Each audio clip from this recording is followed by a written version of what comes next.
हाँ जी, अब आते हैं श्वसन, रेस्पिरेशन। रेस्पिरेशन क्या है कि the process of intake of food, intake of oxygen, oxidation of food, oxidation of food with this oxygen, and removal of energy and carbon dioxide is called respiration. श्वसन क्या है? वह प्रक्रिया जिसमें ऑक्सीजन ली जाती है, इस ऑक्सीजन से भोजन का ऑक्सीकरण होता है और कार्बन डाइऑक्साइड तथा ऊर्जा विमोचित होती है, इसे कहते हैं श्वसन। ठीक है। अब कहते हैं कि respiration, need of respiration, need of respiration, श्वसन की आवश्यकता क्या है, क्यों आवश्यक है ये? इसमें कहता है कि the animals need energy for growth, repair,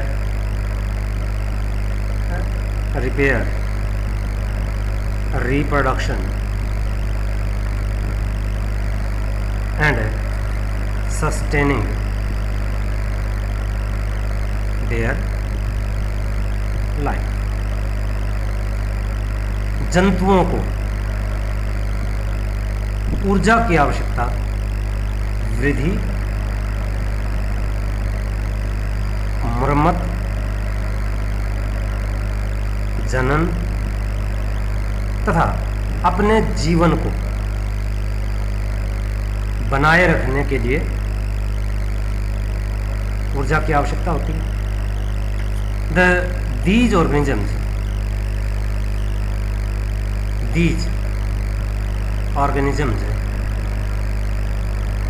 can not use food as it is for deriving energy।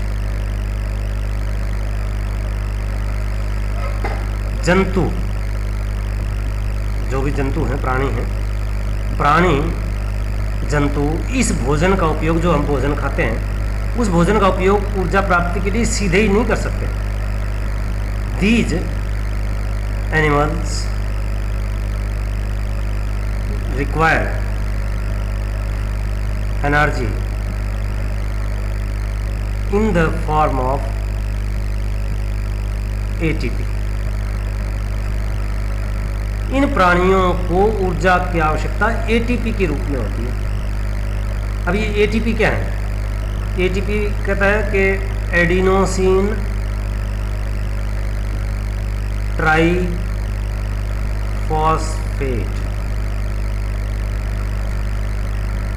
ATP क्या है? Adenosine triphosphate. ये एक तरह के ऊर्जा करेंसी है, एनर्जी करेंसी है, यानी कि ऊर्जा मुद्रा है। हमारे जीवों के बॉडी के अंदर ऊर्जा मुद्रा क्या है? एनर्जी करेंसी क्या है? ATP। ठीक है। तो ATP के रूप में एनर्जी जो है वो रिलीज होती है और उसी के रूप में ये ऑर्गेनिजम्स के द्वारा यूज की जाती है। ठीक है। जीवों के द्वारा इसका उपयोग ATP के रूप में किया जाता है। Hence to release ATP from food, it's oxidation is required। इसलिए भोजन से ATP उत्पन्न करने के लिए, उत्सर्जित करने के लिए, निकालने के लिए भोजन का क्या होना आवश्यक है? ऑक्सीकरण होना जरूरी है। और for oxidation oxygen is required, oxygen is required, oxygen की आवश्यकता होती है। This oxygen is taken in respiration. ठीक है, तो जो ऑक्सीजन ली जाती है वो श्वसन में ली जाती है, इसलिए हमें श्वसन की आवश्यकता है। अब आता है types of respiration. Types of respiration, श्वसन के प्रकार। कितने? Respiration is of 2 types. श्वसन 2 प्रकार का है। नंबर 1 एरोबिक रेस्पिरेशन, वायवीय श्वसन। It is the process of respiration in which oxygen is involved.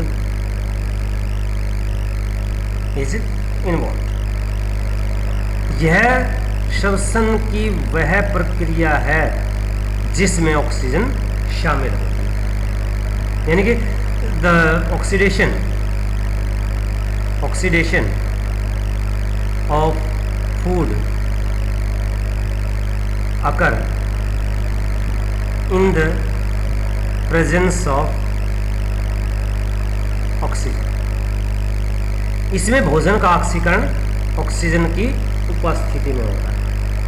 ठीक है ना, तो भोजन की उपस्थिति में जब ऑक्सीजन की उपस्थिति में जब भोजन का ऑक्सीकरण होता है तो इसको वायवीय कहते हैं, क्योंकि वायु की उपस्थिति।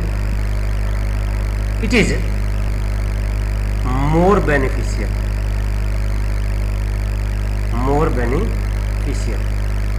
यह अधिक लाभकारी। अब क्यों है अधिक लाभकारी? क्योंकि it release more energy, that is 38 ATP। इसमें 38 ATP निकलते हैं एक मॉलिक्यूल से। ठीक है ना, तो इसलिए ये लाभकारी है। तो ये है एरोबिक रेस्पिरेशन, यानी कि वो रेस्पिरेशन, वो श्वसन जिसमें भोजन का ऑक्सीकरण वायु की या ऑक्सीजन की उपस्थिति में होता है, इन द प्रेजेंस ऑफ ऑक्सीजन होता है, उसको हम कहते हैं एरोबिक रेस्पिरेशन। अब इसमें क्या है कि it takes place in the mitochondria,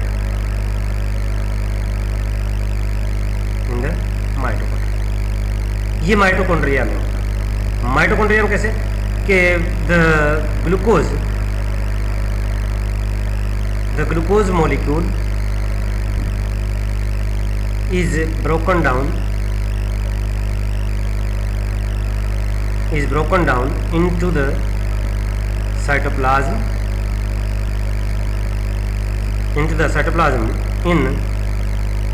into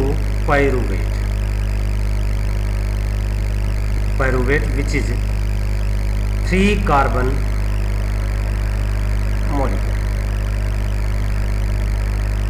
glucose जो है वो 6 कार्बन मॉलिक्यूल होता है, 6 कार्बन है। इसका जो साइटोप्लाज्म के अंदर होता है, यानी कि कोशिका द्रव्य में, तो कोशिका द्रव्य में इसके अंदर क्या होता है?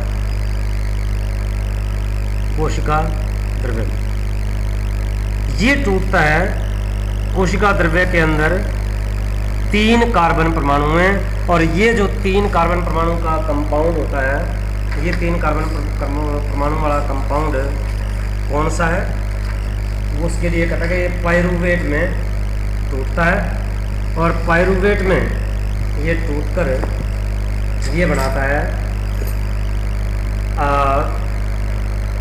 क्योंकि हम एरोबिक में कर रहे हैं, तो एरोबिक में ये कार्बन डाइऑक्साइड उसमें पाइरूवेट बनाता है, पाइरूवेट, और इस प्रोसेस को हम कहते हैं ग्लाइकोलाइसिस।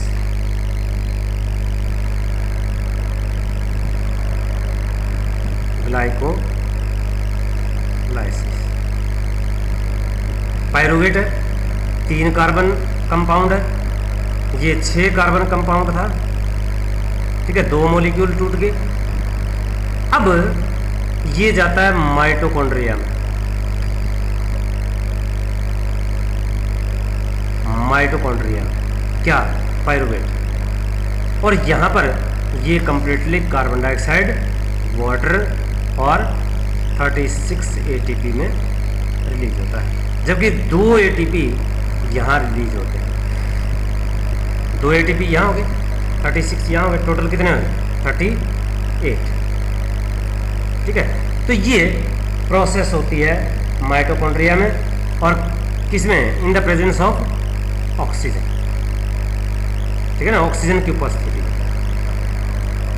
ऑक्सीजन की उपस्थिति। तो ये है वायवीय श्वसन। दूसरा है अवायवीय श्वसन, anaerobic, anaerobic respiration. Anaerobic respiration में क्या कहता है, अवायवीय, जिसको हम कहते हैं अवायवीय श्वसन। It is the process of breaking down of food into products in the absence of oxygen. ठीक है, इसमें ये वो प्रक्रिया है जिसमें भोजन टूटता है अपने उत्पादों में, कब, जब ऑक्सीजन की अनुपस्थिति होती है। तो ऑक्सीजन की अनुपस्थिति में भोजन का जो ऑक्सीकरण होता है, the food is oxidised into either lactic acid और the ethanol and carbon dioxide. It release 2 ATP. It means ये तो एक तरह की ग्लाइकोलाइसिस प्रोसेस है। ग्लाइकोलाइसिस में 2 ATP निकलते हैं। हमने कहा था कि ग्लूकोज किस में टूटा, पाइरूवेट में 2 ATP निकले। ये साइटोप्लाज्म के अंदर होता है, ठीक है, 2 ATP निकलते हैं। तो सिर्फ यही निकल पाता है। अब आगे जो प्रोसेस है, ये आगे प्रोसेस दो तरह से 2 पाथवे हो सकते हैं, 2 रास्ते हो सकते हैं। कौन कौन से? अगर ये हमारी मसल्स के अंदर है, अगर हमारी मसल्स के अंदर ये होता है तो ये ब्रेक डाउन होता है पाइरूवेट का lactic acid, lactic acid plus carbon dioxide, ठीक है। तो ये लैक्टिक एसिड में टूटता है। और अगर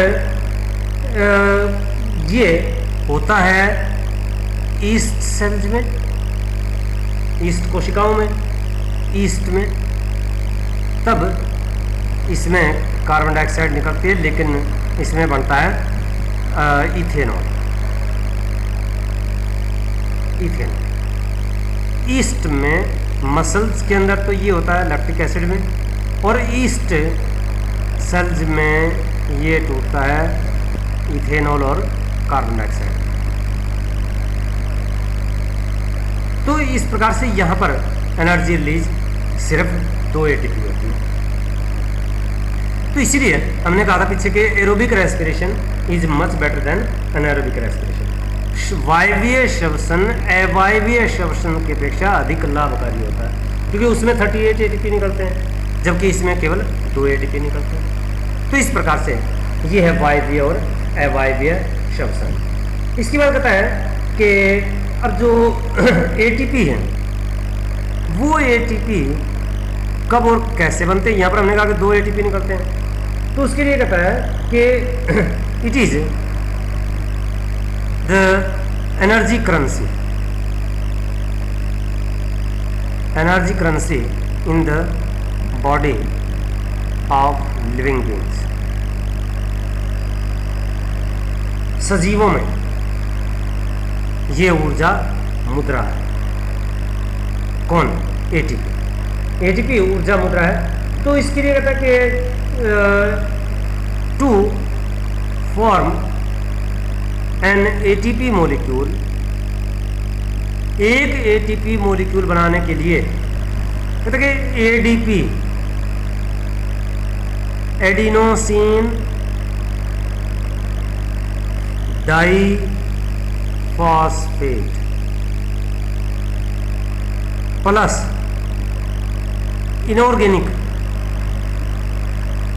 इनऑर्गेनिक फास्फोरस प्लस एनर्जी, ये बनाता है एटीपी। और जब ये एटीपी टूटता है, एटीपी जब ब्रेक होता है, कंज्यूम होता है, तो ये वही बनाता है ADP plus inorganic phosphate plus energy. ठीक है, ये हमारी सेल्स के अंदर प्रोसेस होती है, कोशिकाओं में प्रोसेस होती है, और फिर कोशिकाएं इस ऊर्जा का उपयोग करती हैं। तो जो एडीपी और इनऑर्गेनिक फास्फोरस है, अकार्बनिक फास्फोरस और एडिनोसिन डाइफॉस्फेट, ये हमारी बॉडी के अंदर प्रेजेंट होते हैं, हमारी सेल्स के अंदर प्रेजेंट होते हैं, और इनसे एटीपी बनते हैं, और ये एटीपी फिर ऊर्जा उपलब्ध करवाते हैं। और एक एटीपी से 1 ATP release about 30.5 kilo joule पर मोल एनर्जी। 30.5 किलो जूल पर मोल एनर्जी रिलीज होती है। तो कहते कि जो एटीपी जब टूटते हैं तो उनसे इतनी एनर्जी अवेलेबल होती है, और हमारी जो सेल्स हैं वो इस ऊर्जा का उपयोग करते हैं। So this is the aerobic and anaerobic respiration, वायवीय और अवायवीय श्वसन है। अब इसमें आता है कि जो रेस्पिरेशन है वो हमने कह दिया कि respiration is the process of breaking down of food in the presence of oxygen और in the absence of oxygen. तो ब्रीदिंग क्या है फिर? ब्रीदिंग यानी कि श्वास लेना, ये तो श्वसन हो गया। श्वसन का मतलब ये वो प्रक्रिया है जिसमें ऑक्सीजन अंदर ली जाती है, भोजन का ऑक्सीकरण होता है, कार्बन डाइऑक्साइड ऊर्जा विमोचित होते हैं, उस प्रोसेस को हम, प्रक्रिया को हम कहते हैं रेस्पिरेशन, श्वसन। लेकिन श्वास लेना क्या श्वसन ही श्वास लेना है? इसमें कहते हैं कि it is a physical process, it is a physical process in which air is inhaled and carbon dioxide is exhaled। श्वास लेना वो भौतिक प्रक्रिया है जिसमें ऑक्सीजन अंतःग्रहण की जाती है और कार्बन डाइऑक्साइड निःश्वसन की जाती है। ठीक है, एक्सहेल की जाती है, बाहर छोड़ी जाती है। उस फिजिकल प्रोसेस को हम कहते हैं ब्रीदिंग, और इस केमिकल प्रोसेस को हम कहते हैं रेस्पिरेशन। अब इनमें दोनों में डिफरेंसेस आते हैं। अगर हम यहाँ रेस्पिरेशन लिखें, यहाँ हम ब्रीदिंग लिखें, यानी कि श्वसन और श्वास लेना या श्वास। रेस्पिरेशन में क्या है? ये केमिकल प्रोसेस है, रासायनिक प्रक्रिया है, क्योंकि इसमें ब्रेकडाउन होता है, ऑक्सीडेशन होता है फूड का, इसलिए केमिकल रिएक्शन। जबकि ये एक फिजिकल प्रोसेस है, सिर्फ एक भौतिक प्रक्रिया है। क्यों? क्योंकि इसमें सिर्फ और सिर्फ अंदर वायु ली जाती है, बाहर छोड़ी जाती है। इसमें कहता है कि एटीपी आर रिलीज्ड,